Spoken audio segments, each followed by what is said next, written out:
আপোনাৰ জীৱনত কেনে ধৰণৰ পজিটিভ চেঞ্জেছ আহিব একেবাৰে শৰ্ট ৰিডিং হ'ব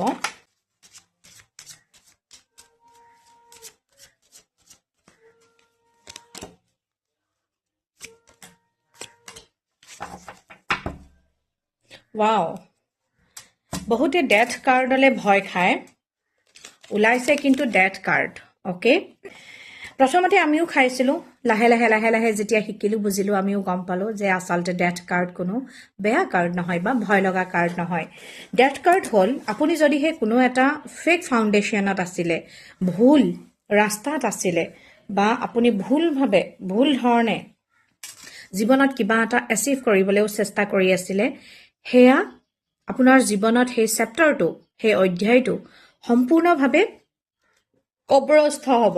সম্পূৰ্ণভাৱে চেপ্টাৰটো ক্লোজ হ'ব তাৰ পাছত আপোনাৰ নতুন ফাউণ্ডেশ্যনটো যে আপোনাৰ জীৱনলৈ নিউ বিগিনিং নতুন জীৱনটো যে আপোনাৰ জীৱনলৈ আহিবলৈ গৈ আছে এট্ৰেক্ট কৰিছে আপুনি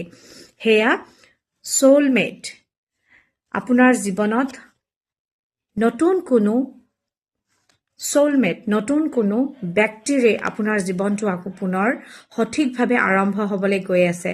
আৰু যিসকল ব্যক্তিৰ পাষ্টত কোনো ৰিলেশ্যনশ্বিপতে এটা ব্ৰেকআপ আহিছিলে ডিভোৰ্স সেপাৰেশন ব্ৰেকআপ বা তেনেকুৱা ধৰণৰো হৈছিলে যদি তেওঁলোকৰ কাৰণেও হয়তো কোনো নতুন ব্যক্তি অহাৰ সম্ভাৱনা যথেষ্ট আছে নাইবা এনেকুৱাও হ'ব পাৰে জৰুৰী নহয় কোনো নতুন ব্যক্তি হেয়া হয়তো পুৰণা ব্যক্তিজনেই হ'ব পাৰে আপুনি যাৰ সৈতে এটা কানেকশ্যনত আছিলে কিন্তু এবাৰ আপোনালোকৰ ফাউণ্ডেশ্যনটো মজবুত হৈ উঠিব যি নিগেটিভিটি আছিলে যি টক্সিচিটি আছিলে হে আটাইবোৰ কবৰস্থ হৈ হে আটাইবোৰ তেনেকুৱা ধৰণৰ নিগেটিভ প্যাটাৰ্নবোৰ পুনৰাবৃত্তি নঘটি তাত এটা ক্লোজাৰ আহি প্লাই এতিয়া হয়তো আপোনালোকৰ এই সম্বন্ধটো খুব সুন্দৰকৈ আকৌ ৰিবাৰ্ড হোৱাৰ এনাৰ্জি মই দেখিবলৈ পাইছো যিসকলৰ বিবাহত ডিলে হৈ আছিলে তেওঁলোকৰ কাৰণেও বিবাহৰ ৱেডিং ৰিং ওকে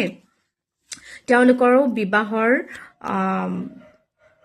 এটা কমিটমেন্ট ম্যাৰেজ কমিটমেন্ট পোৱাৰো এটা ষ্ট্ৰং এনাৰ্জি আছে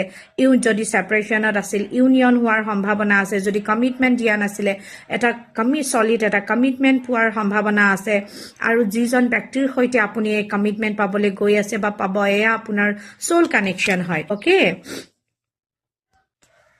আৰু আপুনি সডেনলি কোনো পুৰণা ব্যক্তি লগ পোৱাৰ সম্ভাৱনা যথেষ্ট আছে আপোনালোকৰ মাজত পুনৰ এটা ফ্ৰেণ্ডশ্বিপ পুনৰ এটা বন্ডিং ক্ৰিয়েট হোৱাৰ ষ্ট্ৰং এনাৰ্জি মই দেখিবলৈ পাইছো